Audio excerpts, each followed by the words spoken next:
This way. I want anybody at this corner at all, period, okay? I'd like to see everybody that way, okay?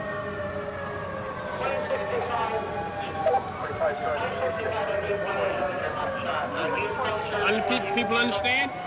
I want you that way, please. Very much. Thank you. Go home.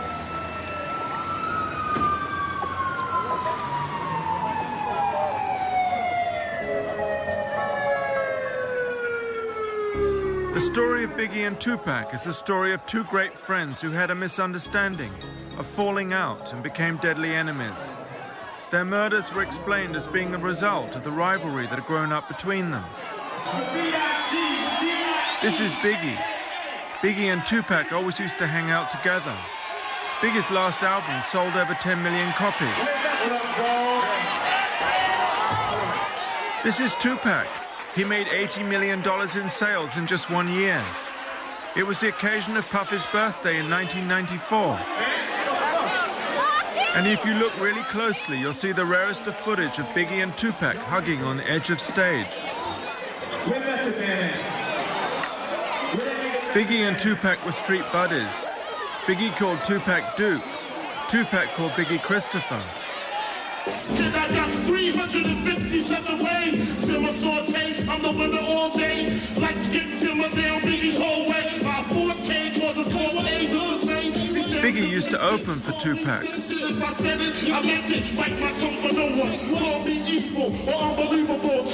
It's unbelievable. Check it. Come on, what? First shots out the sunroof of Lexus. You know witness this. What you think this is? You know amateurs here. I did it and clear MCs fearless. They tune in not to hear me clearly. I'm the triple beam dream. 1,000 grams of uncut. But the friendship changed. There were accusations of treachery and betrayal. Tupac accused Biggie of trying to have him killed. Tupac claimed to be having an affair with Biggie's wife. Their murders were explained as being the result of a feud that had grown up between them. But it was this explanation that got us interested. Tonight's shocking allegations against the city's top cop. Former Detective Russell Poole has filed suit against the department. Poole says he uncovered dirty cops while investigating the murders of rappers Biggie Smalls and Tupac Shakur. I provided the chief with enough information and evidence that would warrant a full probe. And at that meeting, I was ordered not to investigate any further.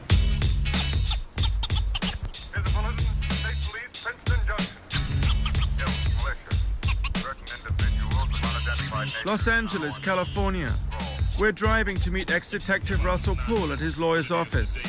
Ex-detective Poole resigned after 18 years on the force when he was prevented from investigating fellow police officers whom he believed to be involved in the murders of Biggie Smalls and Tupac Shakur. Russell Poole is currently suing the Los Angeles Police Department. This is the office of ex-detective Russell Poole. Hi, thank you. We'd been having a real struggle with Russell's lawyers. They were refusing to allow us to interview him, despite endless lunches and happy hour cocktails. Russell could talk about the case all day, but this is all they'd allow him to say.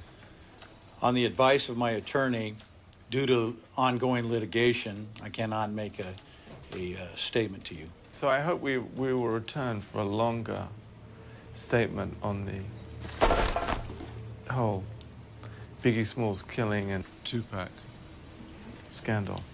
Cut! Okay. Cut? Is that it? I had no idea at this stage how many more meals at Denny's we'd have to eat before we finally got Russell's interview.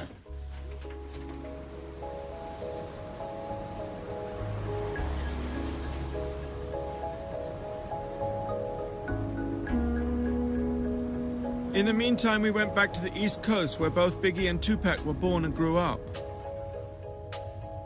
We traveled to Baltimore. Tupac lived here for what he called his happiest and most settled years. Tupac's life was complicated. His mother an ex-Black Panther, no visible father, constantly moving from place to place. It was here in Baltimore that Tupac got his training in the performance arts. Tupac loved acting. Here he is in a wig, impersonating Rick James.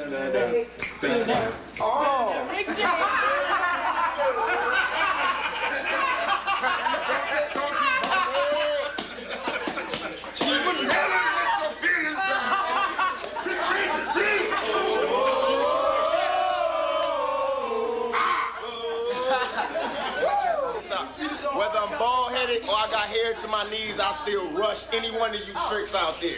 It's still West Side Outlaw no matter. This is Michael, one of Tupac's friends. Hi. We'd heard film crews weren't too popular, so we were a little nervous. How you doing? Michelle, you remember? So this was Tupac's house here? Yeah, That one there? first floor apartment. First floor apartment. Yeah. That's where he come from. Michael was trying to sell us some of Tupac's earlier unheard music, probably now worth several $1 million. Here he is talking to Dana, who co-owned the music.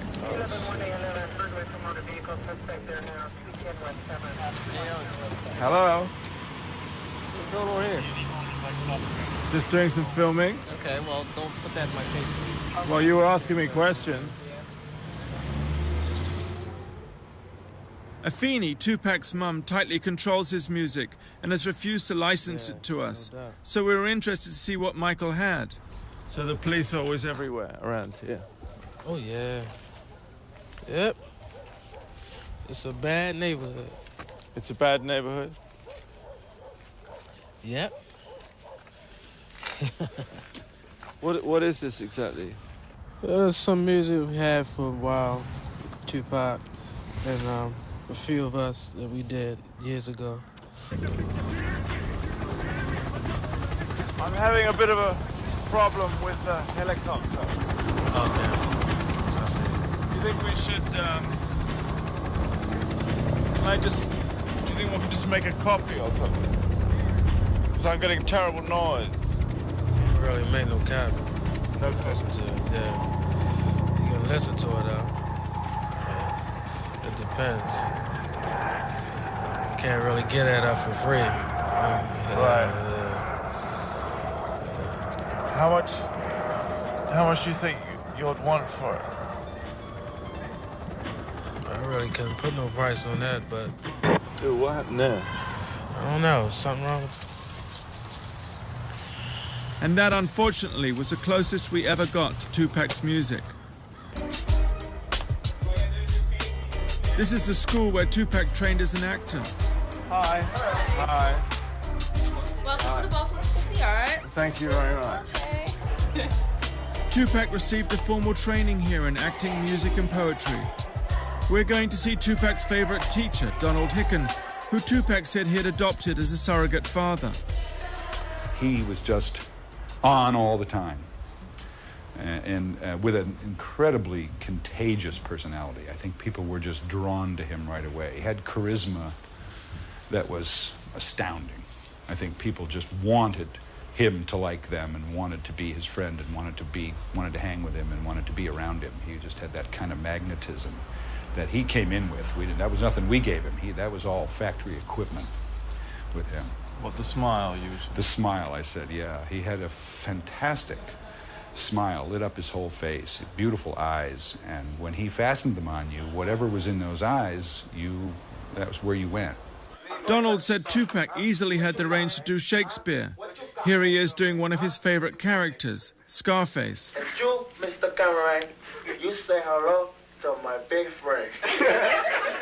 Juan Corleone, okay? I will break your fucking balls all over this fucking joint. Don't fucking play me, okay, man? What's so funny, right? Huh? What's your name? Huh? What's your name, right? Cameraman, dude. Cameraman? That's right. You wanna talk? Huh? You wanna work for me? Yeah, man. Huh? Okay, you come down tomorrow and talk to man. You got a job, man. You got a job, man. Anyway, back.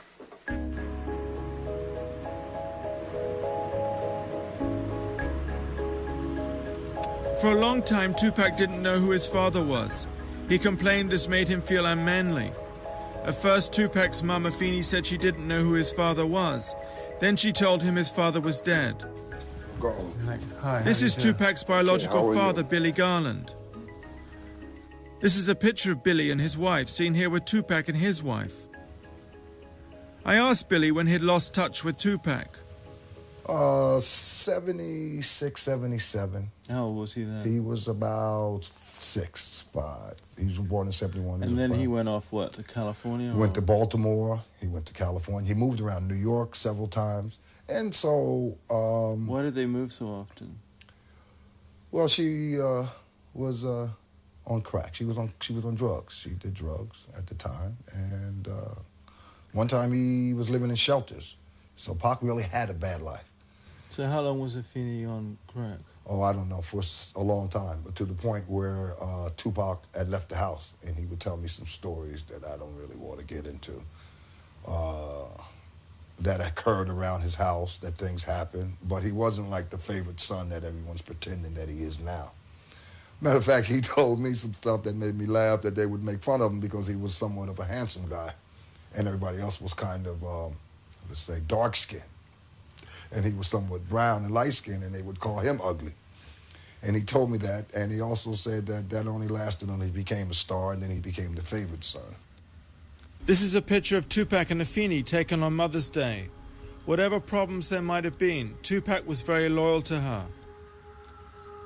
Billy himself re-established relations with Tupac in 1994 after he heard over the radio about Tupac being shot. This shooting was not fatal.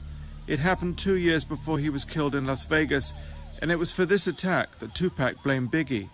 He was shot in various spots all over his body, growing, arm. But they had said that he had his testicles shot up. And the first time I went to visit him after that, he made it a point to show me that he did not have his testicles shot off. And then he went like that, and of course, I knew he was my son. Oh, really? You want to... I don't want to, no, I don't want to touch on that. Did you say that Biggie visited him at the hospital when you... Yes, he did. And he introduced himself to me. I thought it was quite nice. He didn't seem like he had anything to do with what had just happened. I didn't think anything of it at the time, but he just approached me and said that he was Biggie, and I hear you're Tupac's father, and anything I could do to help in the situation, please let me know. Ex-Detective Poole called up. He's convinced that LAPD officers were involved in Biggie's murder. You know, had it been just your ordinary drive-by shooting by some unexperienced gangbangers, we would have solved it a long time ago. You got to think to yourself, well, who could do this and get away with it? Cops. If there are cops on our force that are willing to do stuff like this, you have to look at them. You really do. Biggie grew up in this street, St. James's Place in Brooklyn. He lived here in this house until he left home aged 20. His real name was Christopher Wallace. Biggie had a very close relationship to his mother. You know, being in the streets or whatever, I done been through so much. My mom's done been through so much. It feel good to just have her at ease. You know what I'm saying? Knowing her son is cool and he ain't in the streets doing no wrong. He trying to make it happen. I got to stay on a positive vibe. All my people's got to stay on a positive vibe, you know. The negativity just brings failure, you know. And we ain't trying to fail in this game. We're trying to succeed. Biggie was loved in the neighborhood. His funeral was a massive event. When someone put on Hypnotize, the whole place erupted.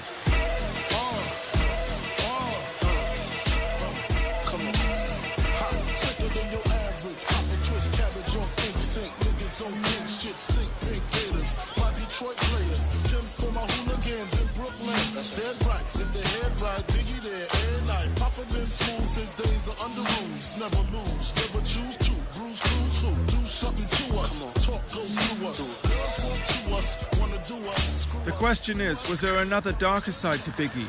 He had the reputation as a tough drug dealer. He used to operate from outside this barber's shop. Excuse me. We were just doing a film in the area, and we were wondering if you knew Biggie Smalls at all. You? Yeah. What about you? I knew him, but I don't want to be on TV. Thank you. Oh. He the bomb, though. He the bomb. Sorry? I said he the bomb, though. He the bomb. Well, he was the bomb. And it was just across the street from the barber shop at the Met Food Market that a younger Biggie had packed bags. This is Biggie's good friend, Ibrahim, who grew up with Biggie and now manages the Met. So he used to work in the store? He was packing bags. Yeah, packing bags. Was he a good He was a good bag brother. packer? He was a good kid. He was a good kid, you know? He wasn't a bully and all like this. He used to come here and pack bags and make a few dollars. I was a kid too back then, you know? But he said all that stuff about, selling crack and... Oh, no. This is just business. You know how people that they have to say that just to sell the albums and stuff killing like that. people. No. He didn't kill? He was a sweetheart, man. Never did nothing like this. No, not Biggie. Not Christopher.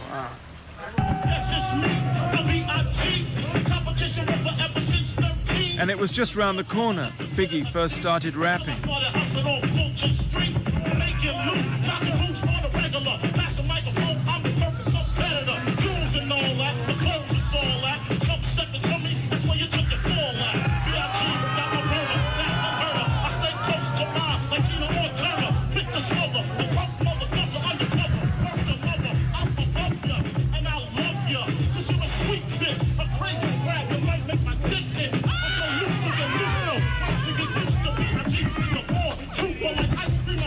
Biggie went to private school. He was the apple of his mother's eye. Biggie was the one on the street with all the Nintendo games. He was protected from the rougher side of the neighborhood, but became fascinated by it. Chico used to pay Biggie a quarter a go to use his Atari. Later, he became part of Junior Mafia. That's Chico at the back. Biggie's first album had just gone platinum. Have a seat, BIG. Let me do this presentation. Puff is on the microphone. Can everybody here make some noise for BIG for bringing it back to the East? Chico and Biggie were like brothers. See, to me, he used to, write rhymes, but to me, I always consider it as it was, a joking thing. It was funny because he never wrote a song. He always wrote a story about, well, okay, my next door neighbor, my homeboy, I don't like him no more. He'll write something like that. Like, yo, I took your sneakers and threw them in the garbage, and you ugly, you need a haircut. That's how he was. It was jokey. It was funny. So when he used to do it all the time, I used to be like, it's joke. But to people that don't be around him, never knew that he can do it out of all his time, because he used to just be eating, what's up?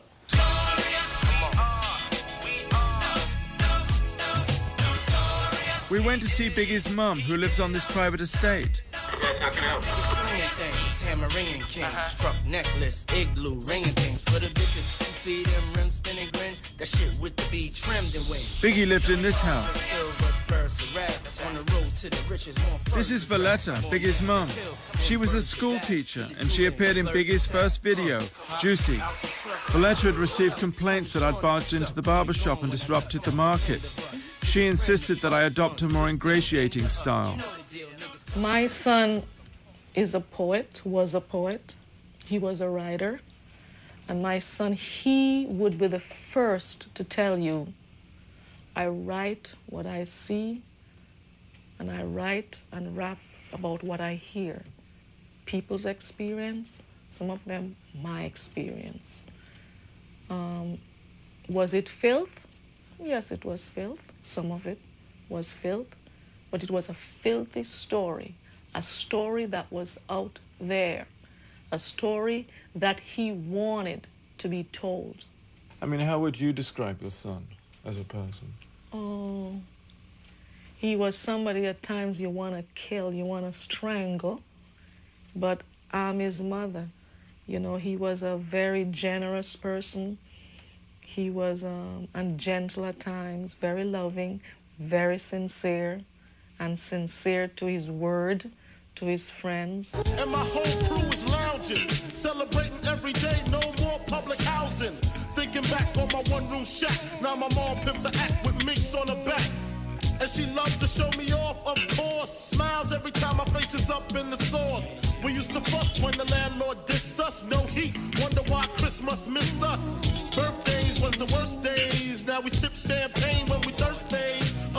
Damn right, I like the life I live. Cause I went from negative to positive. And it's all I asked Valletta whether it was true when Biggie sang about his one-room shack and no food on the table. Well, to me, that's a part of an alter ego. That's the rags to riches person that he wants to sing about. In all my son's life, my son left my home when he was 20, and there was not one single second when I didn't have food on my table. I have a 7.5 room apartment. I heard I live in a shack. Oh, you said it was a shack? Yeah, my son said it was his one-room shack. I asked Valletta about Biggie and Tupac's friendship. She blamed its breakup on a dispute between Suge Knight at Death Row Records and Puffy Combs at Bad Boy Records. All it was is a Puffy and Suge Knight war. Suge Knight, for some reason, had a friend or a cousin or a nephew got shot down in Atlanta, Georgia. He blamed Puffy and hell break loose. So if that's the case, Puffy, Suge Knight, solve your damn problem. They should have done that. So that's where the East Coast, West Coast thing came. Everybody wants to be famous, so they went to the newspaper and gave their own little stories, and everybody started East Coast, West Coast. East Coast was Puffy, West Coast was Suge Knight, East Coast was Biggie, West Coast was Tupac. Come on now. You're messing with lives here. And that's exactly what happened. 2 lives were lost as a result of what? Stupidity? The Tupac-Biggie dispute really got going after Tupac joined Suge Knight at Death Row Records. In a bizarre way, Tupac had found the father figure protector he'd always wanted. He called Suge Knight the Godfather, and together they would endlessly watch the movie The Untouchables. It was like they were all playing parts in a movie. They called Death Row the untouchable Death Row. Tupac called himself the Don. He loved playing the part of gangster. 2 months after joining Death Row, he and Suge Knight assaulted and beat Mark Bell, an associate of Puffy's. Tupac would whisper into Suge Knight's ear, encouraging him to get Puffy's home address, while Suge Knight peed into a glass and forced Mark Bell to drink his urine. Suge Knight inflamed Tupac's dispute with Biggie. Tupac, who worked constantly, became increasingly isolated. He recorded 67 tracks in 11 months. A lot more shit. We only got 2 weeks to do this whole album. Complete it. Mix it down and everything. We don't have time or the luxury to spend all of this time doing one song. We don't have it. We got to somehow find a way that we could double up on it. Because I did my whole album. I know it ain't all of that, but I did my whole album like 3 songs a day. Because I was just laying it, rocking it, then getting off. You can mix it later and have niggas that love being in the studio all night, just adding a drum beat at a time and shit. You can do that after the rappers leave and shit. Niggas that love being in the studio, that just love listening for the right kick. But for while we in here and you got like 8 rappers here and everybody drinking and smoking and shit, man, get that beat popping, throw them niggas on the track. You catch everybody freestyling, throw them niggas on the track. Boom, that's the name of the song is whatever this nigga said his last word was. We do it, put it down. Then after we finish, we walk out, everybody be here and listen to it. Be like, this the hook, we go in there and lay the hook. If we don't like that hook, the nigga lay another hook, come back out here, you know, or lace scratches or whatever. That'd be the song.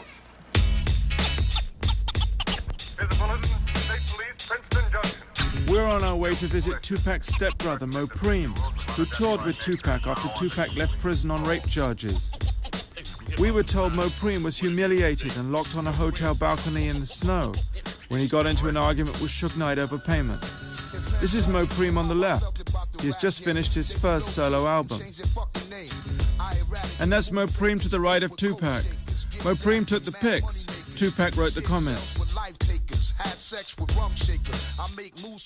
Mo Preem adored Tupac. Suge Knight effectively separated them. I guess the reason I wanted to talk to you is because of the way it was between you and Pac and what Death Row did to your relationship. You know, I heard that it was, you know, it was humiliating. What was humiliating? That, you know, that you were put through things by death row which were humiliating. Well,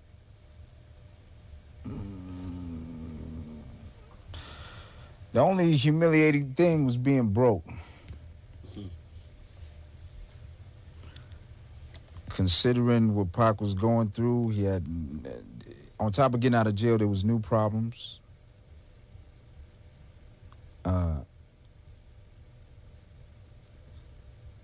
So the plan... Unfortunately, we ran out of sound. I sensed the interview wasn't going too well. Ask you a question and then throw in a soundbite and have you say something to sound I'll foul. sue the fuck out their ass. I'll go and break the bank on their ass. Like you just said, like I just told you, you dealt with death row. You know what I'm saying? I mean, with Pac, you didn't deal with death row. Sometimes you wouldn't humiliated by death row. Made you annoyed. I'm sorry. Listen. Look, I'm not here. Peace in the Middle East. Peace in the Middle East. All right. Okay, I'll put it like this. I dealt with Pac. Pac dealt with death row. But you want to hear about the humiliation. There was humiliation. Sometimes I felt bad. Sometimes I felt good. You know, we're from the street. You know, there's all that go down every day in the street. You know, sometimes you win, sometimes you lose. But I mean, and I'm not gonna. I'm gonna listen to this closely. Right. To judge a character of a man, judge how he comes back from hardship. Check me out. Check me out now. Roll it. This song is written for Mopreem's family in Tupac. Mopreem's father, Matulu, Tupac's stepfather, is a Black Panther serving 60 years in prison. Creep back to town up on everybody real slow. They ran me out about 5 years ago. I was a little bit harder, a little bit smarter. Just like my father. Auntie Asada, family of riders. Well known to Interpol, principal, don't spit is political. Most critical of go-getters, bang with us, slang with us. Got you chopping up the game with us. Khomeini still raw on the outskirts of the law. Kicking in your door with the long fall. Motherfuckers ain't guilty, then what is you scared for? All that shit you said, that you thought that we would stand for, shit eyes and fled. Left my dog for dead. Riches and name squandered, and now you niggas gonna pay for it. And y'all know it. And the greatest rapper that to ever touch the mic, tatted on his belly the words of thug life. It's the return of the outlaw, hands in the air. For my people getting money and you just don't care. For the hustlers, drugs, honeys, thugs. Most cops ain't shit and they can suck my dick. It's the return of the outlaw, hands in the air. Everyone said there were two sides to Tupac, the wonderful side and the not so wonderful. Suge Knight's influence brought out the worst. Tupac now started to wage a war against Biggie. Pretty spit I was spitting. Fuck out. That's Mopreem in white trying to control Tupac. Tupac was losing control. That's my new style. Hey, have a good summer. Have a good summer, biatch. Tupac became obsessed with the idea that Biggie had tried to kill him. While I'm in jail, strangers is telling me, yo, you don't know? Biggie homeboy shot you. Cause they bragging, they telling they in jail. Yo, we just got Pac, woo, woo, woo. And that's why what I'm doing, I know what I'm doing. I'm destroying them. I'm destroying them. Biggie remained cool. I was more in a mind frame of keep your mouth shut, big. You know what I'm saying? Just don't feed into it. If you feed into it, it's gonna do nothing but escalate. You know what I'm saying? I knew it wasn't true. Well, at least what I knew I was getting blamed for wasn't true. I can't speak for nothing else. You know, I wasn't there. But I know what he was blaming me for wasn't true. So it don't make no sense me sitting there trying to make records or hit magazines and TVs screaming how it ain't true. You know what I'm saying? If it ain't true, I just gotta egg it. Another theory about the Tupac-Biggie war is that the strangers Tupac referred to in jail, telling him Biggie's homeboys had shot him, were in fact working for the FBI, who had a policy to cause dissension within the hip-hop movement.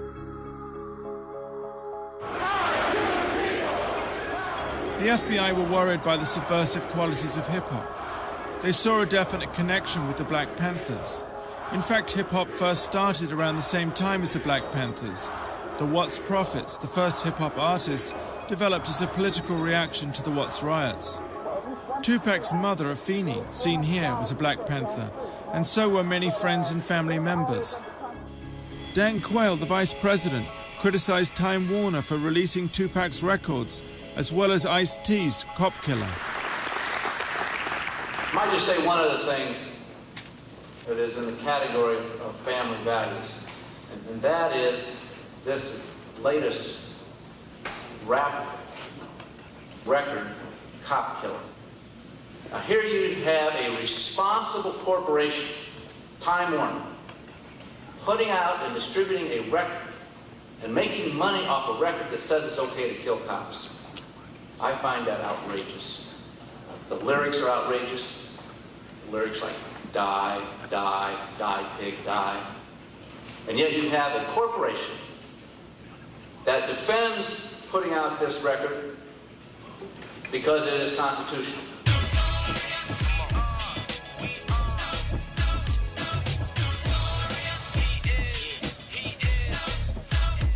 It looked like Biggie's and Tupac's friendship was used and destroyed by others. Dan Quayle's outburst caused Time Warner to dump Interscope, its subsidiary that released Tupac, who in turn offloaded Tupac, the troublemaker, to Suge Knight at death row. But we had some good news. Ex-Detective Pool's lawyer, Leo, has finally agreed to let us interview him. This is Leo's office. Oh, yeah, okay. I think you're expected. Oh, wait. You're half hour early. I know, I just thought we could at least get ready in, because I know that he's in a bit of a rush. Actually, no, you can't, because I'm not ready. Oh, you're not ready? Pool's not here, and hopefully Leo will be here by 1. Okay, so, well, we'll just wait. Yeah, we're just on a tight schedule all right. Today. That's all right. Out of desperation, meals at Denny's had become $1,000 dinner tickets for Leo's Senate campaign. It looked like it was all going to work out fine. We saw Russell Poole go in, but then nothing happened. It seemed that Leo had changed his mind again. I'm sorry to keep you waiting. Okay. I've got that news for you. And I'm going to apologize profusely, but Leo just called. I've been expecting him to be back by now. Could you please stop rolling, because this has nothing to do with the interview.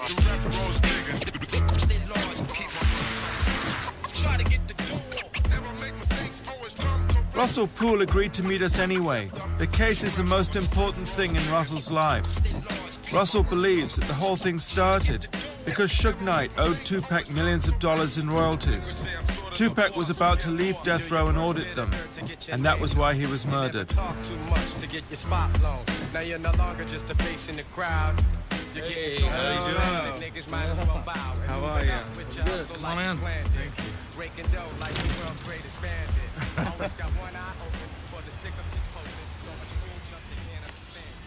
Oh, there's Elvis.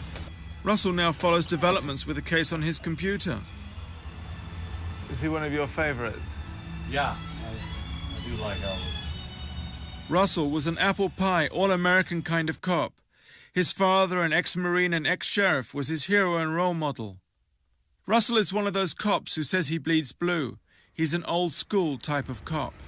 So it's great we were able to do this finally. Yeah, well, don't tell Leo. Would you get that on? Leo'll be pissed. And do you think that there was a connection between the Tupac Shakur killing and the Biggie Smalls killing? Well, that's basically what it appears to be, a retaliation.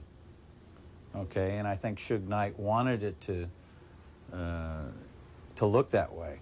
Okay, but you know, had we been able to aggressively investigate and had the heart to connect the two and do a thorough investigation, I think we probably would have found out more information. And why didn't you? Well, you know, there's a lot of factors, but I think the fact that law enforcement officers were working for death row, and that was a scandal in itself, okay? The fact that law enforcement officers were working for gangsters, known felons, basically organized crime, because it was no secret that Death Row Records was involved in drug trafficking. Between 30 and 40 police officers, some of whom are seen here, worked off duty for death row. Suge Knight had a lot of power, even within the DA's office. Suge Knight, to me, was one of the most powerful gangsters around. He was well organized, he had a lot of power, and what gave him the power is he had dozens and dozens of police officers working in his organization, okay? He also had a DA that was working on his Who was that? matters, a gentleman by the name of Larry Longo. Russell believes that Tupac's murder was organized by Suge Knight to look like a gang killing between the Crips and the Pyrus, also known as the Bloods. It was the night of the Tyson fight at the MGM in Las Vegas. Here he is being congratulated by Tupac and Suge Knight. Prior to the fight, Tupac was walking across the casino when one of Suge Knight's Pyru homies whispered into Tupac's ear that a Crip was standing nearby. This Crip, Orlando Anderson, was supposed to have stolen a death row medallion. Tupac, keen to impress, rushed over and punched Orlando Anderson, knocking him to the ground. Suge Knight joined in with the kicking. It was for this kicking, a parole violation, that Suge Knight would receive 9 years in prison. 2 hours later, Tupac would be mortally wounded fighting for his life. Russell thinks Suge Knight staged the whole casino incident. He thought he would be able to beat this casino probation thing. He really did. It just backfired on him. There's nothing he can do for his defense, because the whole reason for that setup in the casino was to provide a motive, for Compton Crips to do the hit on Tupac, when in fact Suge Knight's people that he hired was going to do the hit. See, it's very smart. I mean, if you study any of these mafia flicks, I mean, it's just perfect.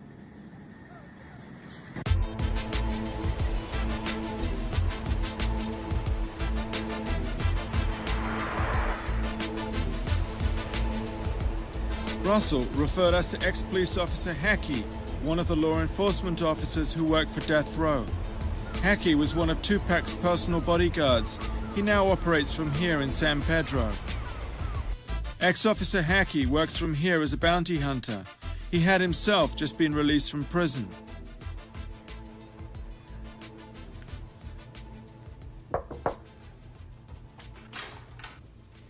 Hello. John, how you doing? Hackey was incarcerated for having a trunk full of AK-47s. So when did you actually get out? Actually, to be exact, I was released on the 14th of January. 14th of January? Yeah. This is Hackey as a police officer in Plumper, Dunkin' Donut days. He was a Compton police officer for about 14 years. I asked him if being a police officer and working for a criminal organization wasn't a bit of a contradiction. I think primarily Death Row Records, in a sense, hired individual officers, who were, in a sense, officers who would, as I say, we see but we don't see. But isn't that a compromise? In a sense, most departments have off-duty work policy.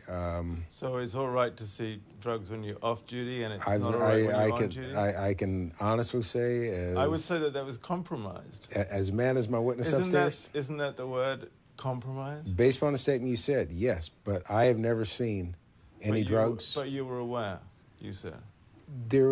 I had heard, but I have never seen anything with my own eyes. Well, we're going backwards because you were aware about 30 seconds ago. I was aware of certain things, but I've never seen any drugs. Right. No. Hackey witnessed heated money disputes between Tupac and Suge Knight. At the time of his death, Tupac was owed over $10 million by Death Row. Just before his murder, Tupac told Hackey and others he'd be leaving Death Row and taking unreleased songs worth more millions with him. Hackey regards these as the real motives for Tupac's murder. He complained, though, that my questions were too vague. So you think what? You think I should be more specific? Be more specific and direct with your questions. Okay, do you think Suge Knight orchestrated the hit? Saved by the pager.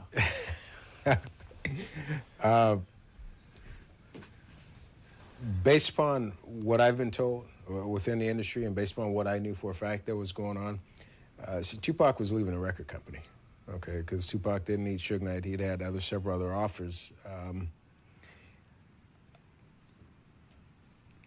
I would have to say, in a sense, that he had something to do with the orchestration of the shooting of Tupac. So tell me, do you think that the two murders, the two killings, were connected? Biggie Smalls and Tupac? My personal opinion again. Yes, I believe they're both connected. And do you think the same person was responsible for orchestrating the two? Yes. And that person's in Death Row Records?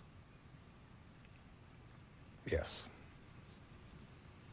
So why do you think Biggie was killed? I think, in a sense, Christopher Wallace just happened to be, yeah, he's a well-known rap artist, but I think basically he just happened to, based on the situation transpired with Tupac, the flame was lit. So in order to throw the attention off Death Row Records, this man was killed. Next best thing, it was an East-West rivalry. Let's make it seem as if Bad Boy Records had something to do with the shooting of Tupac Shakur, which by no means whatsoever was remotely the case. This is Suge Knight at his death row offices. I wondered if he was the victim of his own gangster posturings, the diamond earrings, the Havana cigar. This is the Suge Knight custom-made electric chair.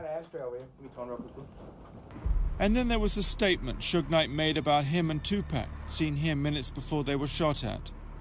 Suge Knight didn't help his credibility by saying he had a bullet stuck in his head, when in fact medical evidence showed he was only scratched by a piece of flying glass. Let me ask you something. You were hit as well in that car. Mm-hmm. Are you doing okay today? I can see your injury.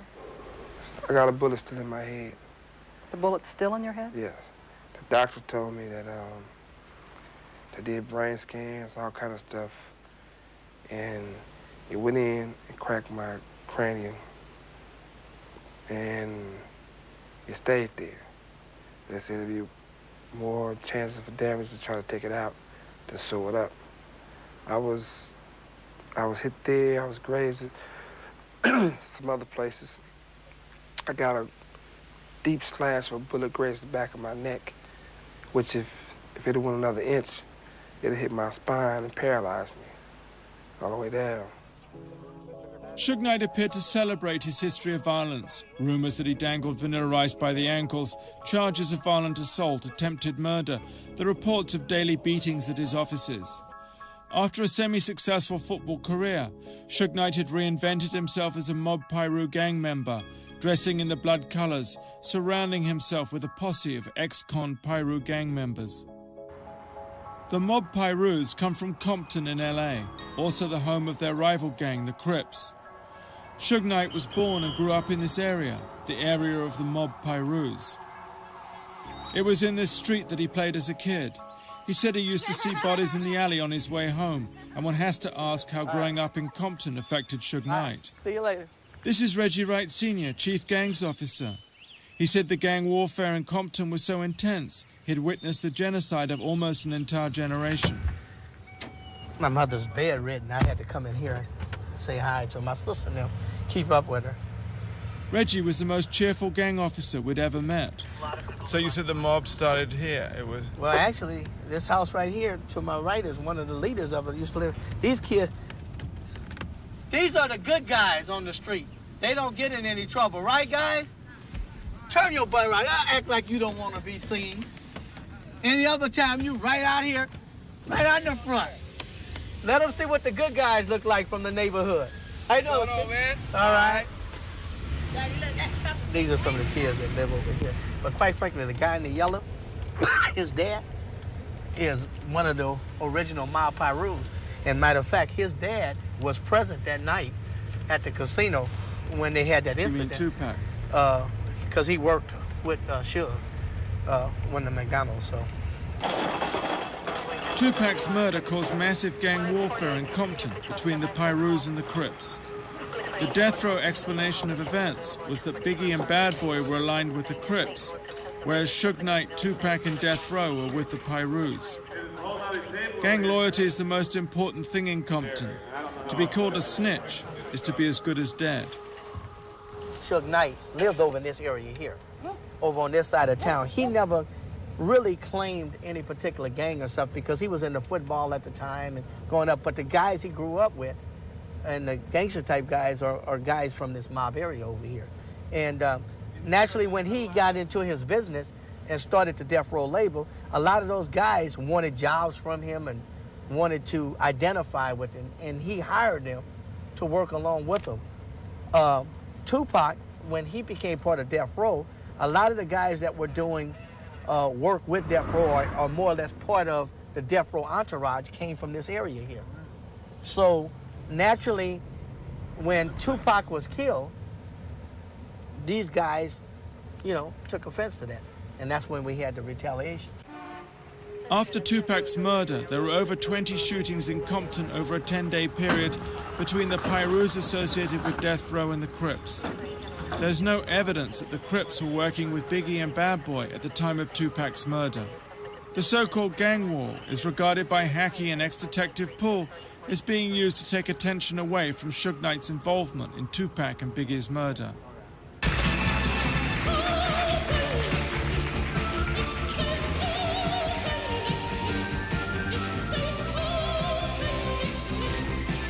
This is Tupac at the Milan fashion shows.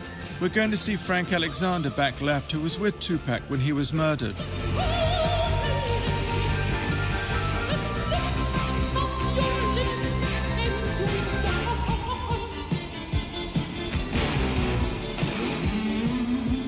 Frank Alexander appeared to be the fall guy. Despite the incident with the Crip at the MGM, Frank was the only bodyguard assigned to Tupac that night. He was unarmed and did not have a radio. When he refused to lie about the incident, Frank received death threats. Frank now lives on this horse ranch in Orange County. Hello. Good. Hi, how do you do? Good. Good to see you. What's your name? Nick Broomfield. Oh, hi, Nick. Hi. So you, this is the UK crew, huh? Yeah. So you were Tupac's bodyguard? Yeah. Frank, a former Mr. Universe, terrified by the death threats, found spiritual peace when he became a born-again Christian. He also got several Rottweilers to back him up in case all else failed.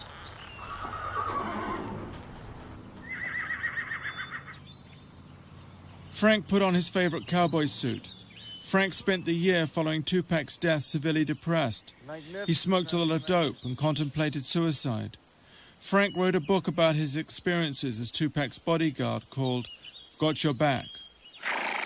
So, and what do you think? I mean, you mentioned in your book that there were, rumors that it was an inside job. I never mentioned in my book that there was rumors of an inside job because I had been on vacation prior to going back that day to Las Vegas to work, and I think the exact phrase you used in your book was that there were rumors that Suge Knight had orchestrated the killing. I didn't even say that in my book. Okay, so this is an exact quote from your book. Okay. Okay. It says, word circulated that the shooting was orchestrated by Suge. Word circulated. I think it did not circulate from me saying anything. No. I said that was the quote from the book. Okay. Word circulated. That it has circulated that Suge had something to do with it. That the shooting was orchestrated. The killing was orchestrated by Suge. By Suge. Uh-huh.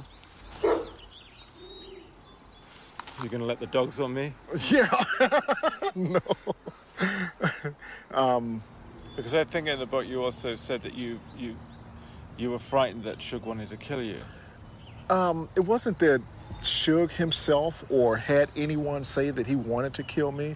I was getting death threats. I got death threats indirectly through employees that were still at Right Way, people that I knew that were friends of mine. Well, other policemen, I never heard it from a police officer saying that I was going to be killed or anything like that, but I was told by LAPD and also by Las Vegas Metro to watch my back and to be careful, because possibly something could happen to me. No, I just wondered why you wrote that you were frightened of Suge and that Suge wanted to kill you. I didn't say that Suge wanted to kill me. Well, I could give you another quote. I'm gonna help you on that. A friend of mine called me and said, Suge wants you dead.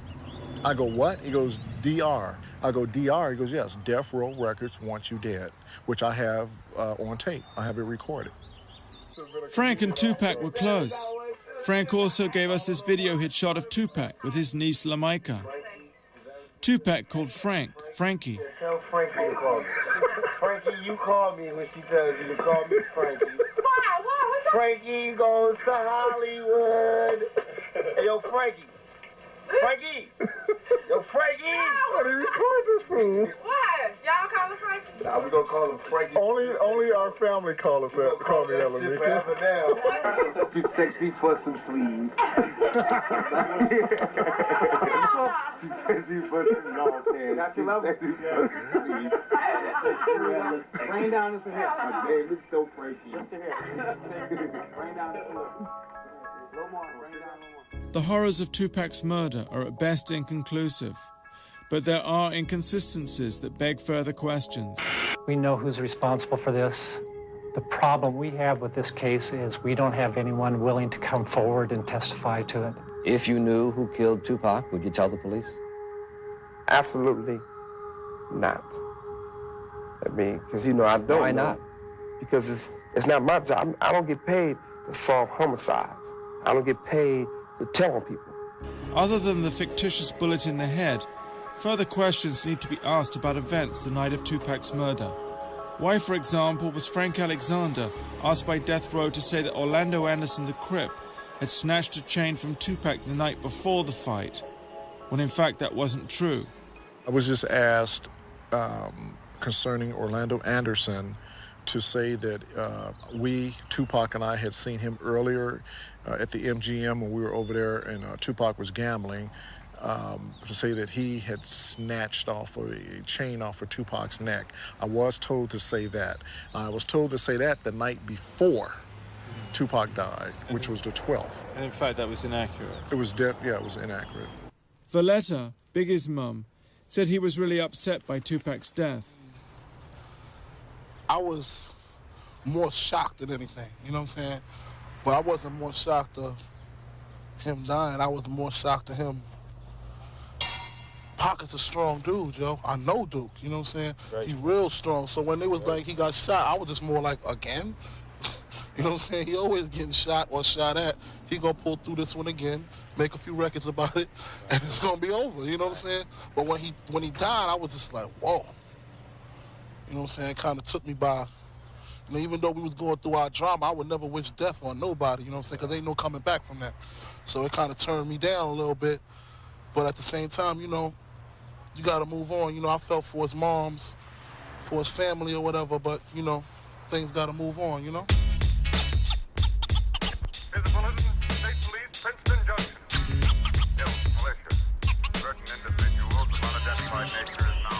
Biggie was murdered a week after doing that interview.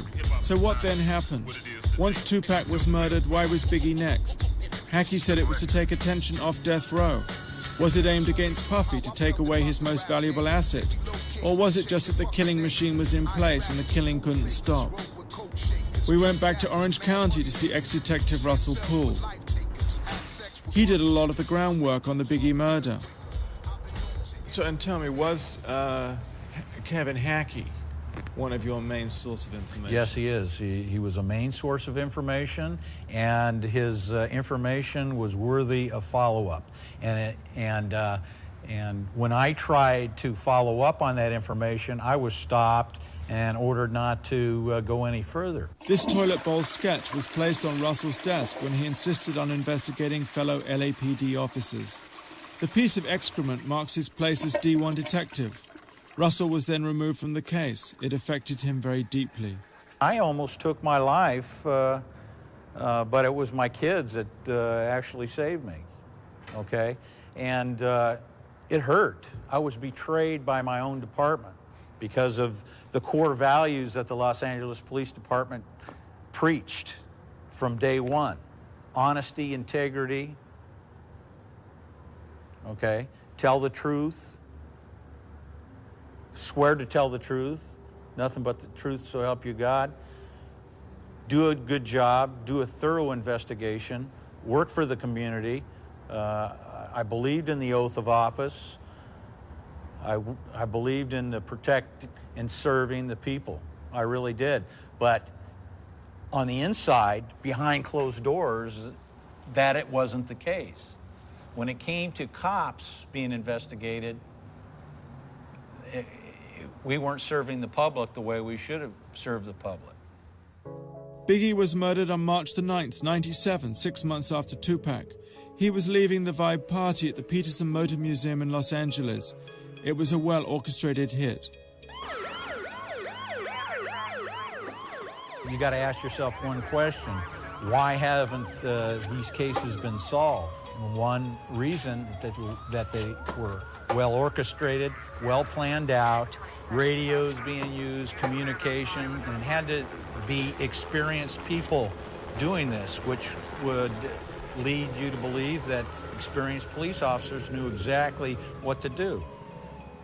Russell suspected police officer David Mack for orchestrating and organizing the hit using scanners and radios that were later found in his house. Officer Rafael Perez, Officer Mack's former partner and best friend, who was convicted for the sale of drugs, racketeering and falsifying evidence. Officer Kevin Gaines, who was having an affair with Suge Knight's wife Sharita, who was later killed by a fellow LAPD officer in a road rage incident. Russell also suspected Harry Billups, a.k.a. Ammar Mohammed, as a possible hitman. He's godfather to Officer Mack's kids. Officer Mack was later convicted for this bank robbery. You had a witness in Biggie's entourage who identified David Mack as being at the Peterson Museum. The car used in the case was a black SS Chevy Impala, and David Mack owned one of those. The fact that David Mack took family illness days off just prior to the Biggie Smalls case, which indicates there had to be some planning, and he couldn't be bothered with going to work. Officers Mack, Perez and Gaines were part of a bigger police scandal, the Rampart scandal, linking officers throughout the LAPD to various forms of corruption. To find out more, we went to interview Sonia Flores at her lawyer's office. She was Officer Rafael Perez's girlfriend, as well as the girlfriend of Officer David Mack. I wondered if they represent the new breed of police officer, whose values Hackey talked about. What cop doesn't want to be in the limelight? You know, everything is about, authority, power, being in control. So, I mean, everybody wants to be around money.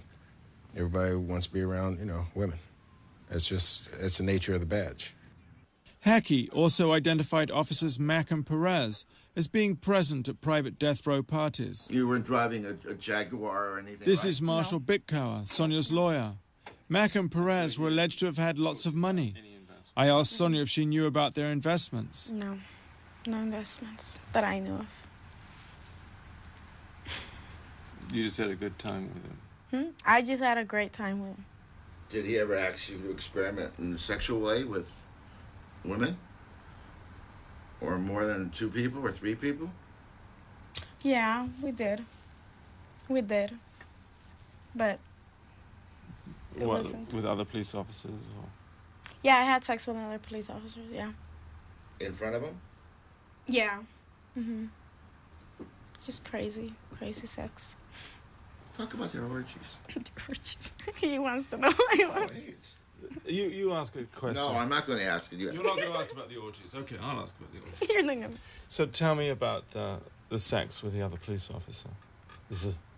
We would go to, you know, after going to a nightclub, getting drunk, getting high, we would go to the apartment and we would just have sex, you know.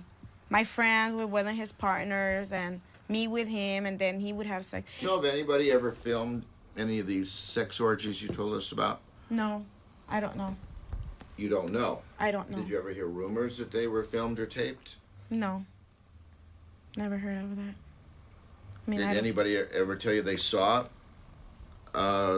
tapes or videos of these sex orgies with police officers?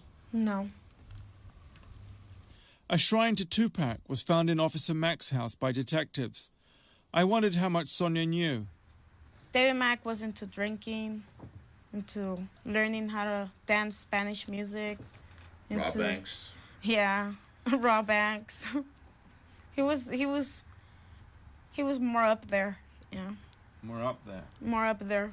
More up where? ambish to money. He was more into making money. Did Perez talk to you about death row? No. No. Or the rappers? No, that was the other side of Rafael Perez. That I wasn't involved in that. Because I didn't like rap music or that kind of people. No. Did he quite like rap? Or? Yes, he did. A lot. He never talked about Suge Knight? No. Officer Mack was born and grew up in the same area of Compton as Suge Knight. He's also a self-confessed member of the mob Pyrus. Here he is wearing the colors of the Pyrus. Officers Mack and Perez did everything together. Their loyalty was always to each other.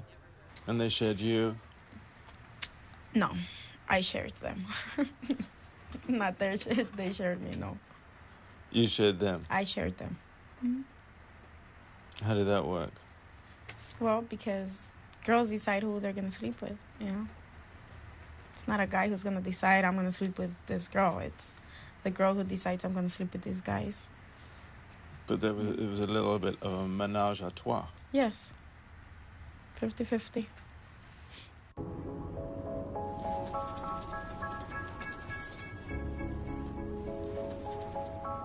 Police officers Mack and Perez used to pick up girls at lap dancing bars. It was there that they also met someone called the bookkeeper, who is now himself in jail.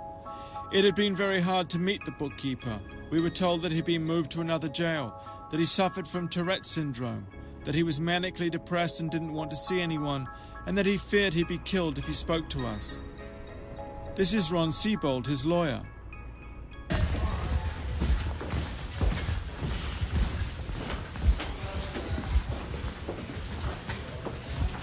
Morning.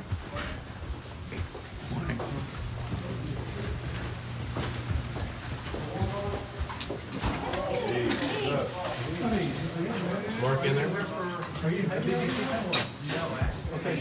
This is Mark Hyland, the bookkeeper. He's up for 37 counts of impersonating a lawyer. In February of '96, several LAPD officers, including Rafael Perez, Nito Durden, and David Mack, were at Fritz's in Bellflower, which is a gentleman's club, a topless bar. And at that meeting was also a gentleman, a rapper, Suge Knight, and some of his other associates and everything. And there was, in a nutshell, there was a hit taken out on Notorious B.I.G. They were talking about planning on how to get the monies and the weapons together. One of the individuals, I do not recall who, said, why don't we just get them from evidence like you normally do? And they all kind of laughed and chuckled and everything. At that point, my jaw about dropped, realizing that, yeah, there's a lot of booze going around here and a lot of drugs going around, but these guys seem very serious. I mean, they were serious. Subsequently, I got immunity on this, right? Your federal immunity. Basically, I then I transported. Mark, you have federal immunity. This is what we talked about before these people came in. Right. You do not have district attorney. You do not have immunity from the state. Okay? Okay. But I transported monies interstate between Los Angeles and Phoenix to arrange the hit on Biggie Small. And how many times would you say that you met with Suge Knight? Just a few.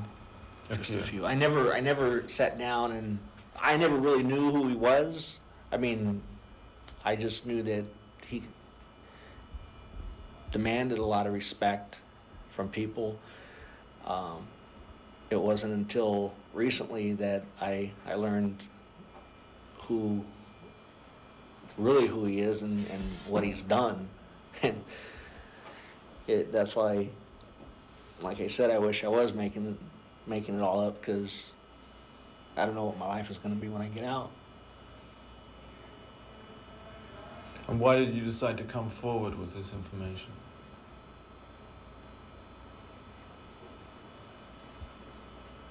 Guilt.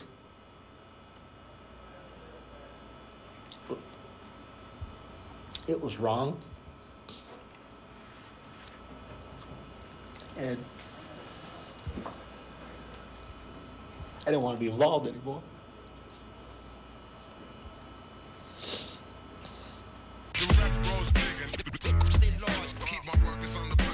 Try to get the dough off. Never make mistakes, always come correct. Stepped up to get you. Hackey just informed us he was working as an undercover FBI agent a year before Tupac was killed. According to Hackey, FBI agents and ATN agents were in cars just behind Tupac on the night he was shot. Hackey claims he was betrayed by the FBI. He wasn't given the promotion he was promised, and they then let him languish in jail. Howdy. How you doing? We'd caught Hackey on the hop. I said around 11. Oh, Jesus. You guys doing okay? Yeah. Yourself? Good. I can't complain. It's been a good day. So far. Hackey says he has the documents to prove his claims. No mail. No mail?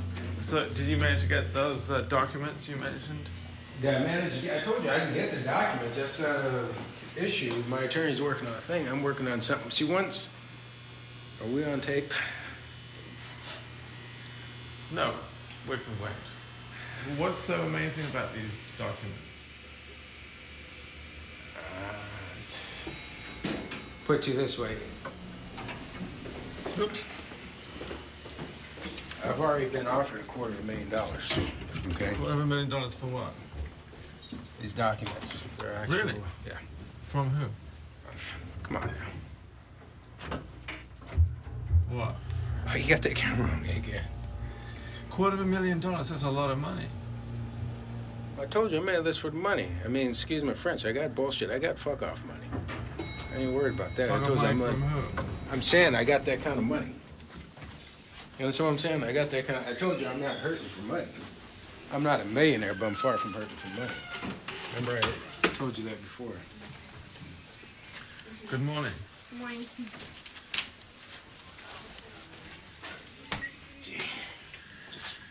There's certain documentations which indicate certain people who were involved all along, certain people... In the killing of Biggie. I would say that'd be a true statement, okay? And there's certain people within the DA's office who've known about these things all along. Now, whether or not someone's actually going to pinpoint that an actual ex-officer killed Biggie, I don't know if they'll ever be able to prove that. But as far as the person who actually did the shooting,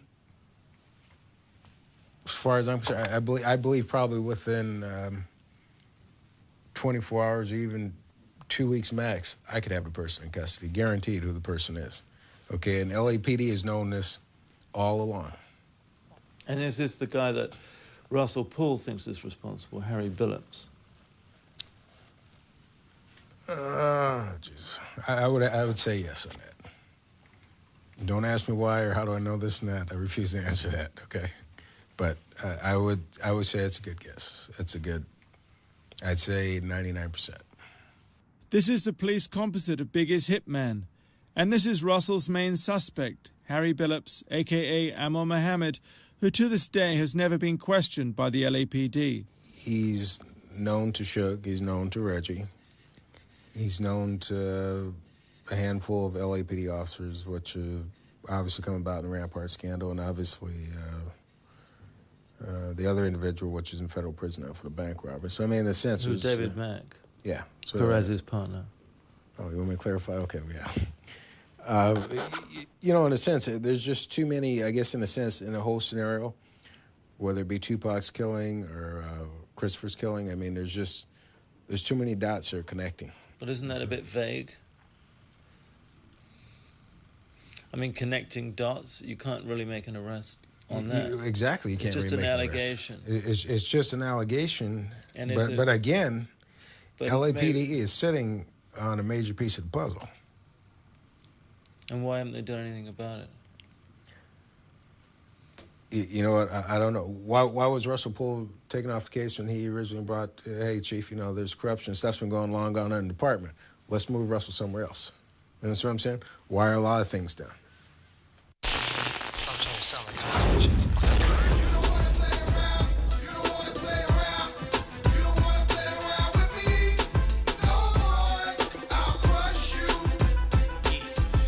This is the video of Little C's, who was with Biggie when he was shot and who provided the police composite.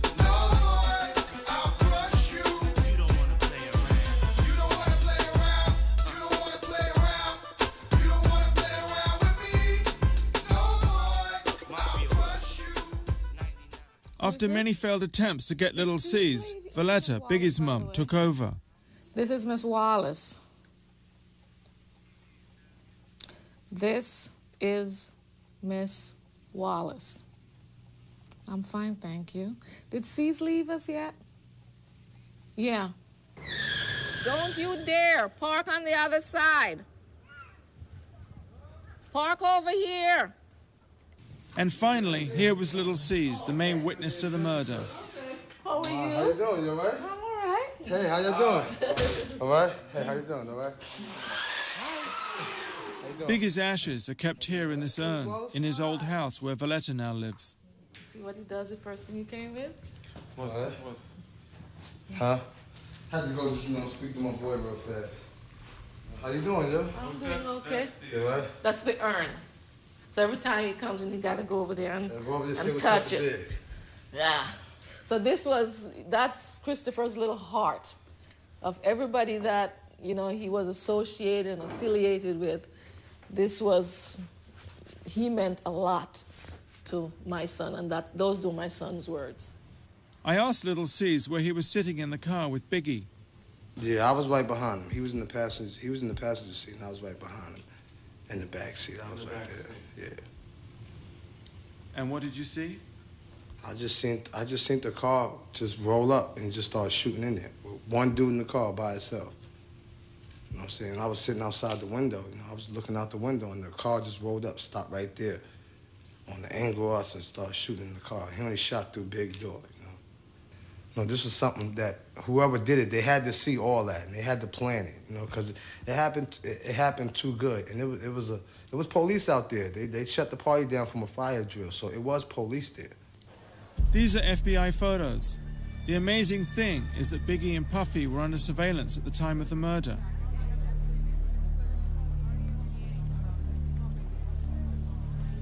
So did you see the FBI? Yeah, I saw them, and after the Biggie death, you know, I had spoke to a couple of police, and I saw a couple of pictures that they had when they was watching us. They were showing me pictures of me, asking me who is that? And I'm telling them that's me. And they asked me, who is that? That's Biggie's best friend, D-Rock. That's him. So they were showing you? So they were showing us pictures when they was followers and this and that. And they were showing old pictures that, you know, that was in this house. You know, that the police had in L.A. So, you know, I was thinking, like, God damn, you know, something real fishy is going on.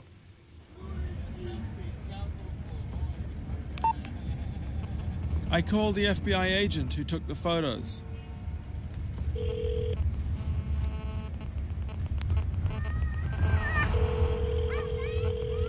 Hello? Oh, hello. Is that Detective? It would be, yes. I was wondering if I could talk to you because I understand that you were following Biggie Smalls and Puffy Coombs at the time that Biggie's... Who are you? My name's Nick Broomfield. Yeah?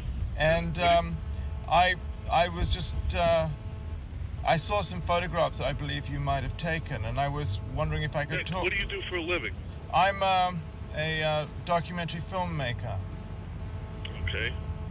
Let me call you back. I'm in court right now. Call you a little I later. discovered he was attending Puffy's trial for the nightclub shooting. We'll be on. No, I was just wondering what it was that you were investigating at the time.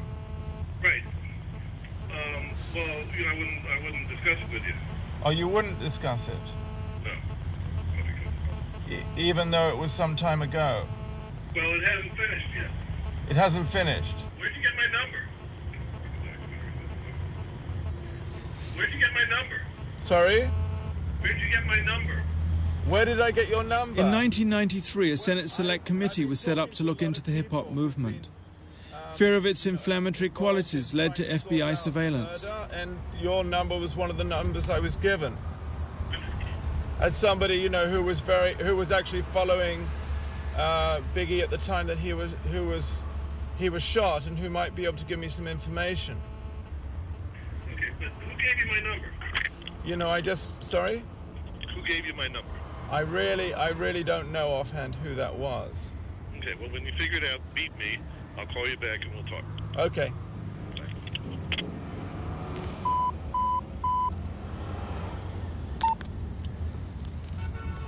We went back to tell Valletta about the conversation. My son was just a little upcoming rapper in California for an award. FBI was following him. Were they following him here in New York City? Up there in California, everywhere he was going? Why? I would like to know why. Miss Wallace would like to know why. If FBI was following my son, where were they that night my son was shot? And why is it, if they weren't there, why is it that moment, that night, they were taken off? Those are questions that needed to be looked into.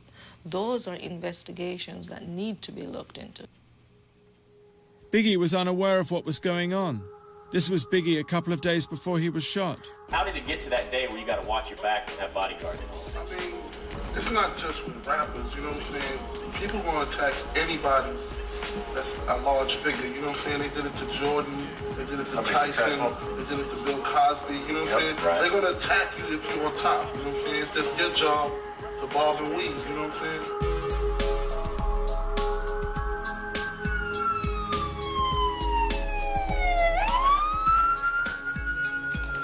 We applied to Suge Knight's prison to get permission to film. In the meantime, Valletta put us in touch with Biggie's bodyguard.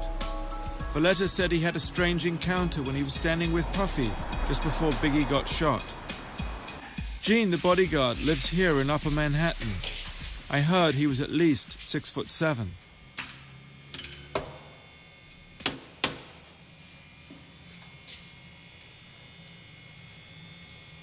Knocking like that, there gotta be somebody that's scared. You was knocking like you was scared, man. Scared? Yeah. No, I'm not. All right. How do you do? I'm good.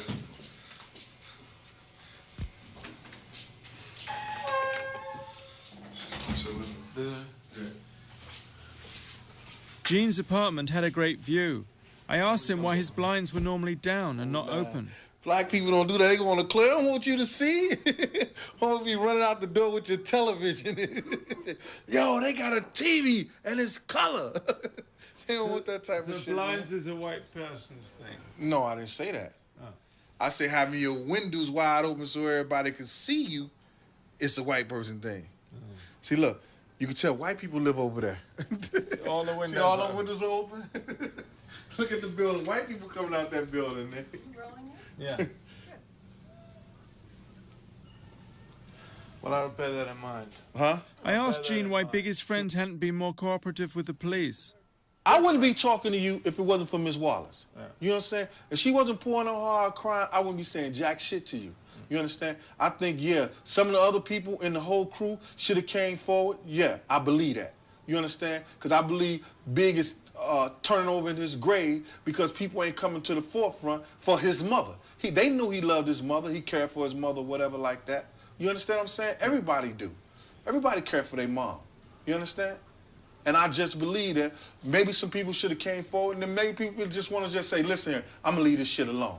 You know, that's their own choice. I'm going to eat, man. You know what I'm saying?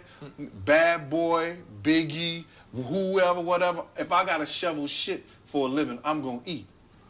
I showed Gene the police composites of the hitman. So do you recognize any of these pictures here?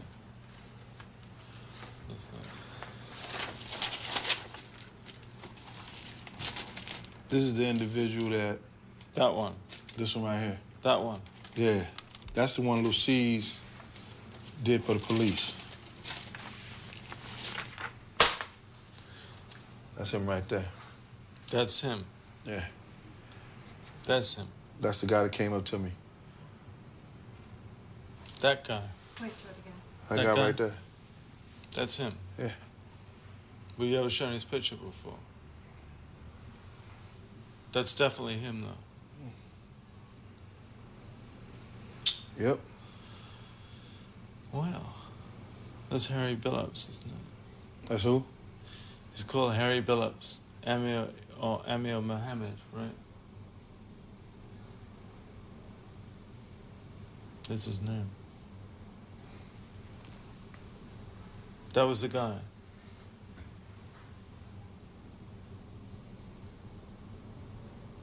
You can really remember a face that well. Wow. You'd be surprised why.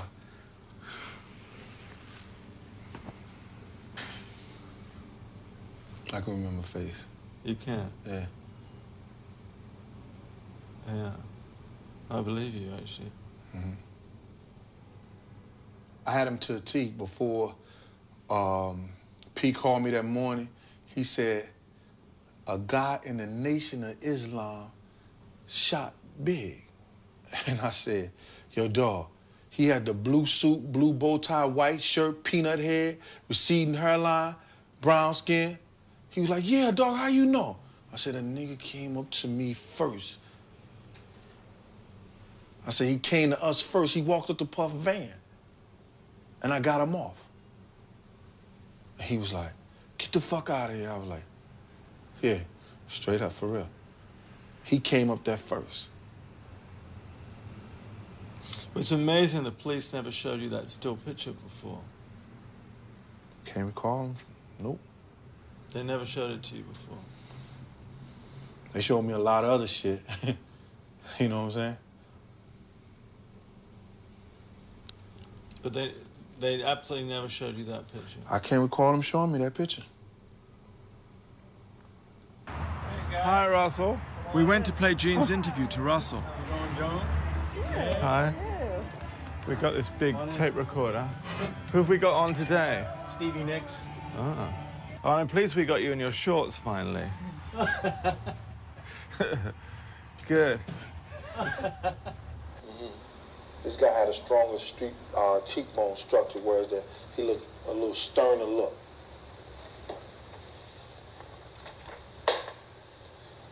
That's him right there. And he still works for the probation. That's him looking at the lineup. That's the guy that came up to me.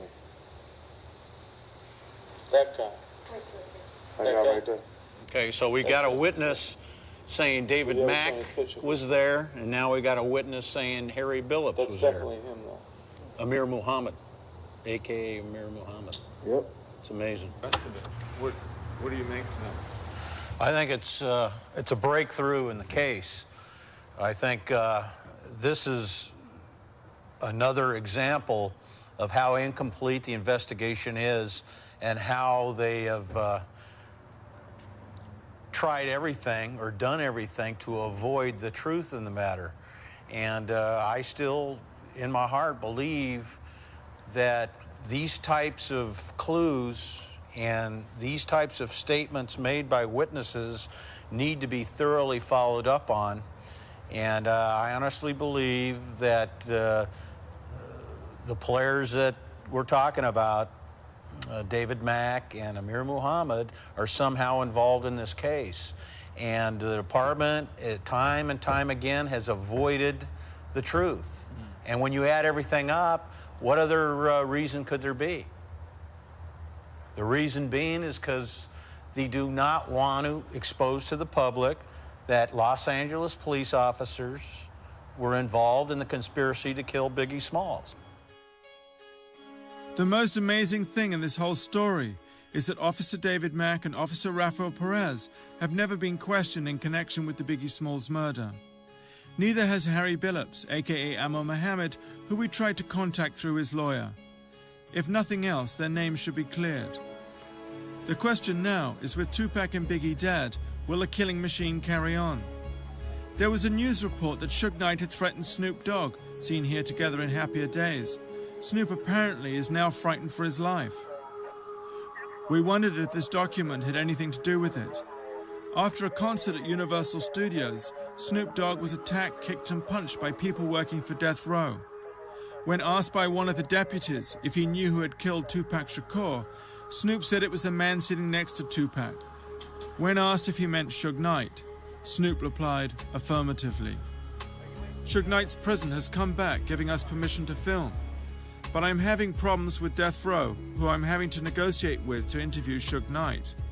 I'm dealing with this man, Reggie Jr., seen here second left, who's been running Death Row since Suge Knight's been in prison.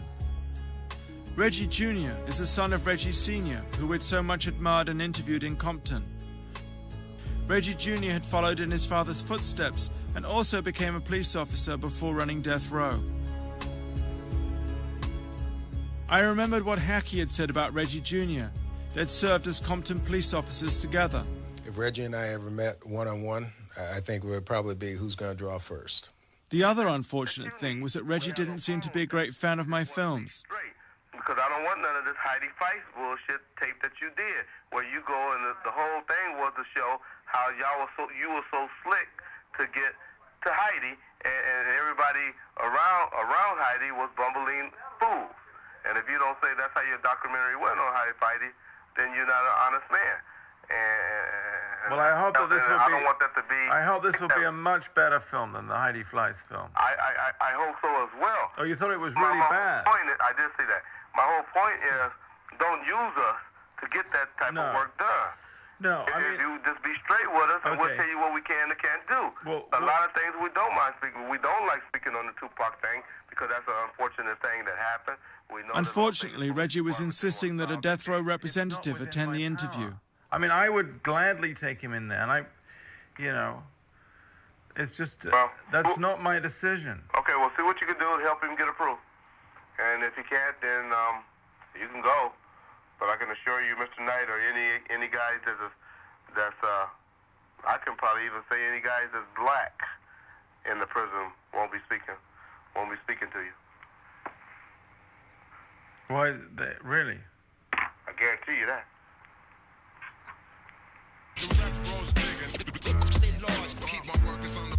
Try to get the door. Never make mistakes, always come correct.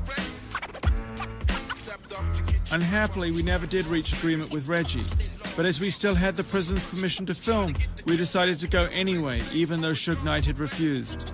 The camera person dropped out for self-preservation, but the rest of us had overseas passports, so we went anyway. This is Mule Creek State Prison, a maximum security facility in Northern California where Suge Knight has served the majority of his sentence. Charlie gate, please. This is Suge Knight's recreation yard, Yard C. Should we try and find Mr. Suge Knight? Well, we can go out and try to find just about anybody that you want to talk to out here. Oh, yeah. The immediate problem we had was in actually finding Suge Knight, as we hadn't arranged an interview. It's a nice day. I did! Suge's not a worker. He should be out here somewhere. So.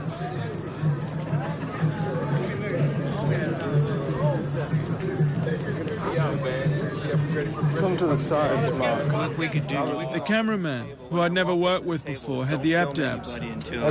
we Other talk to side. them and find out. One more that side. We can go up to those guys with the guitars if you want and talk to them.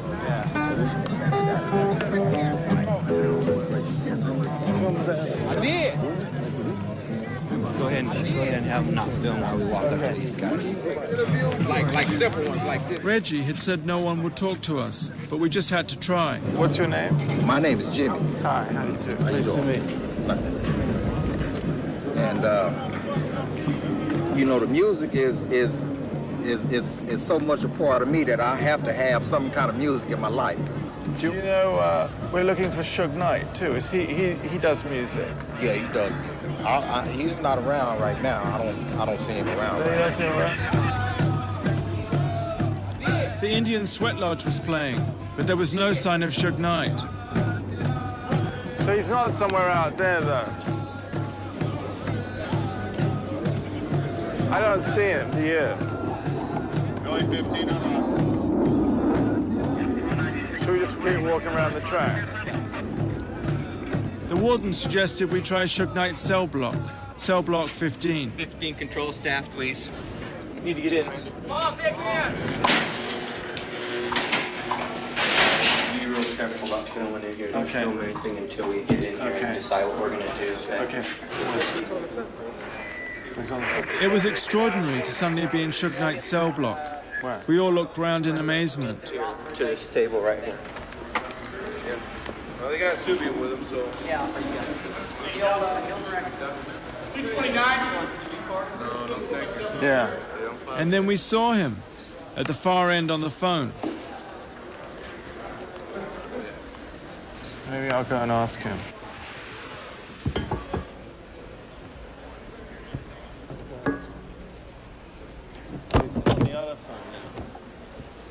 I'll ask him. Shall I? No, I don't mind asking him. I don't mind asking him.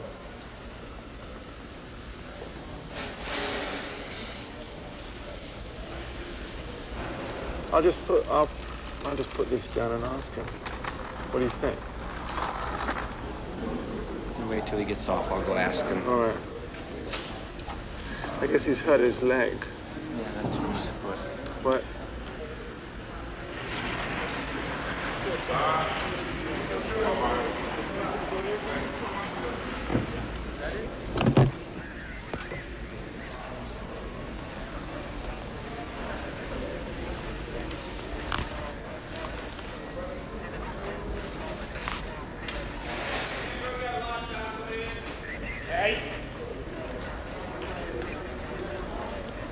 Like I said before, I was just that I don't want to be involved in the stuff where it's negative stuff. Hi, how do you do? I need to talk to him. Oh, okay, sorry.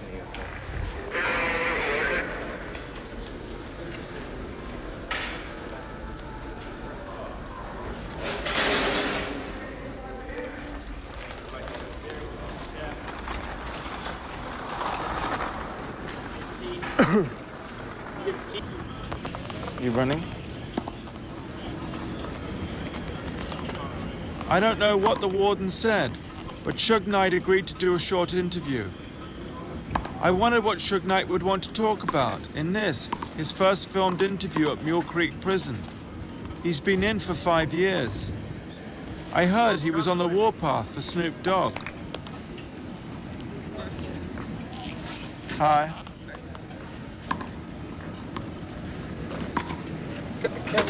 Oh, okay. My cameraman seemed a bit jittery. It was like he wasn't there, dreaming of some tropical island in a better world somewhere else. I noticed he seemed to be looking around for a possible route of escape. Let me talk to you one more time. Okay. We're doing a benefit for some kids out there, too. Uh-huh. You know what I mean? I don't know if you talk to anybody from my office. You ever talk to anybody from my office? Yeah, spoke to Reggie. Right. You talk to Reggie. I mean, I don't have to do this. No, I know you don't. If I do this, because, you know, we're doing a piece positive for the kids. Okay. So I don't want there's no slander and funny stuff. It's what you want to ask me before we get on that? Well, I said, I gathered that you didn't really want to talk very much about Tupac. Mm-hmm. I agreed to no slander and funny stuff, and to ask Suge Knight about his message to the kids. And so, what is the special message you would like to send to the kids? Like I said before, when you first came in, if it's anytime it could be anything positive to help with the kids, well, if they can see from if it's my mistakes or the next person's mistakes, we don't have to make the same mistakes. I'm all open for it. And what would you like to say to them about the mistakes? About the mistakes that I wouldn't, you know, everybody makes mistakes. And you got in the media what's going on today for is a lot of kids saying they get their input off of rap music or rap artists or entertainment.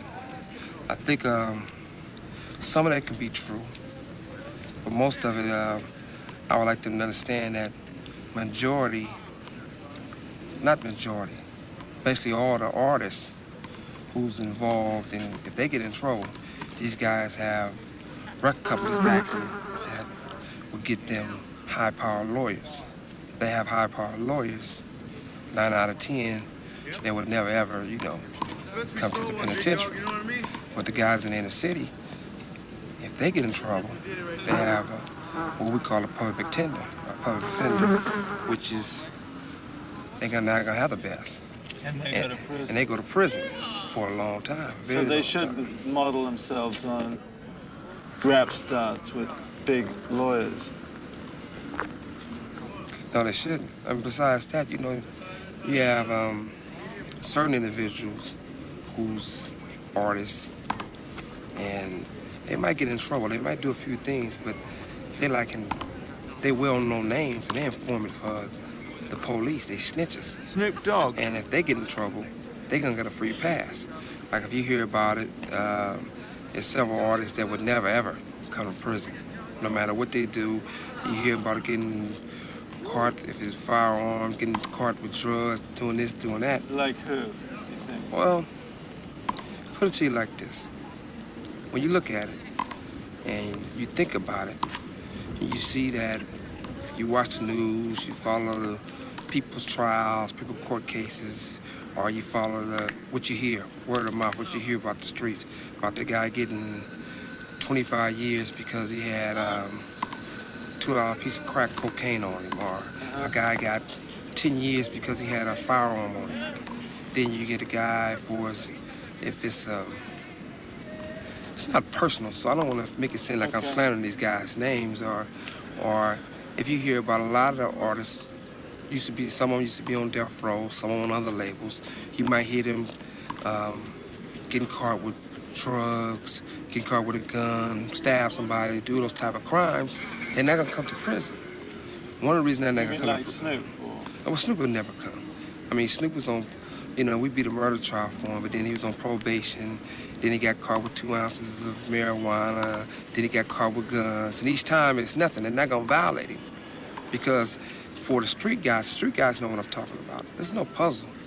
I mean, if you get a guy that constantly getting in trouble and never gonna come to prison, that's because he's an informant. He's a rat, a snitch, you know.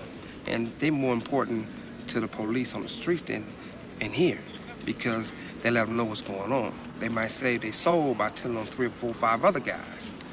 You know, I'm from Compton, and a rat is the lowest you can go. A rat will do anything. But you don't think Snoop was a rat? I mean, I don't want to make I don't need to put nobody out there. Because if I do, that's like a form of telling. But for the street guys out there, they know. They know this guy never come to prison. They know the only way to stay out of prison is one way. And you look at it, I got 9 years. The judge said he watched the tape 25 times. He couldn't tell if I kicked or just broke it up. The victim said I didn't do nothing, but I still got 9 years. I knew I was gonna have to pay a debt to society before it's coming to prison, because if you come from the inner city, you come from the ghetto, and you active off that block, you'll come to prison sooner or later. If you don't come to prison, there's only a few things, you know, you gotta be working with the police. Suge Knight is leaving prison in 1 month's time. He denies any involvement in the murders. Snoop Dogg is terrified, though. He has trebled his security guards. Kevin Hackey has applied for a special concealed weapons license, citing Suge Knight as the reason. And we were literally chased out of town by calls from death row in Afeni Tupac's mum's lawyers objecting to interviews we'd done. Suge Knight and Afeni now work together and plan to release some of Tupac's unpublished material. Just by chance, we logged onto the Death Row website, expecting to find a message to the kids. Instead, it was for Snoop Dogg from Suge Knight.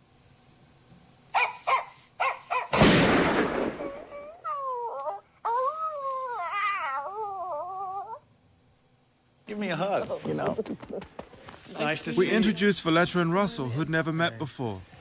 Because I came out into the press after I retired. Russell is helping Valletta with a massive lawsuit she's bringing against the LAPD for her son's wrongful death.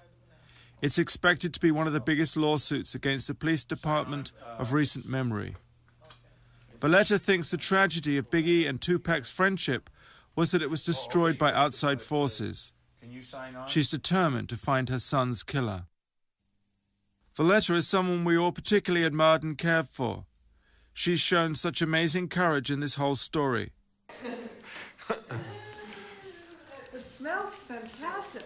Oh, I'm making you some delicious Valletta's appetizer. Oh, I did this. This was in the newspaper. Smells so incredible. This was in one of the hip-hop magazines. Was it? Yeah, but instead of chicken soup, I hope you guys like red meat.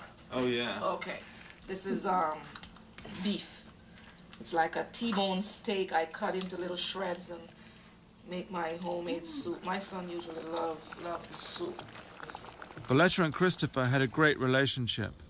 There is not a day I spoke to him on the phone and I didn't laugh. I remember once, I don't know where he was, what part of the world he was, but I knew it was maybe about 1 o'clock in the daytime, and I was mad at him. And I think I yelled at him, and he said, "You owe me an apology." I said, "Hell no, I'm not going to apologize to you." And my mom was, I said, "Mom, speak to your grandson." Mom was talking, said, "If you do not apologize to me and tell me you love me, I'm not going to hang up this phone." Sure. And I hung up my phone. And I swear, maybe about an hour or two after, I picked up my phone. Nothing. Hello? Hello? "What are you doing on my phone?" I said. "I told you I wasn't going to hang up this phone." I said, "Were you on this phone for?" "Yes, I was." And I looked, "No, this jackass was not on this phone all this." I said, "No, I need to make a telephone." "Not until you say you're sorry and say you love me. You know, but you have to say it." "Okay, Christopher, I love you." Isn't that easy? You let me sit here, fall asleep, wake up, and all you had to do was to tell me you love me, and this would not have happened. "Okay, Christopher, get off the phone." That's when he got off the phone. From like 12:30 to about 3:30, he was on my phone. I could not believe it. I said, I told you I was not going to get off this phone until you do. See, that's the relationship we have. That's the beautiful relationship we have. Going out to all the young niggas that died in the struggle. Hold up. Shit is real in the field, you know? Sparking blunts for all you niggas. Word up.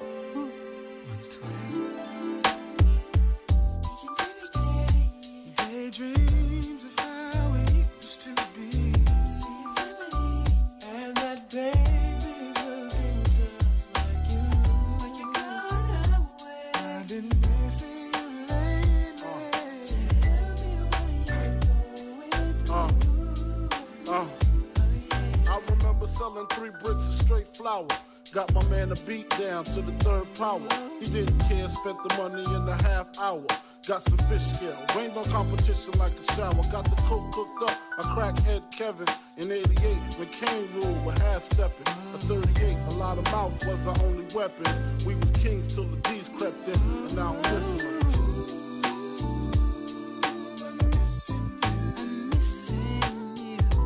Tell me why the road turns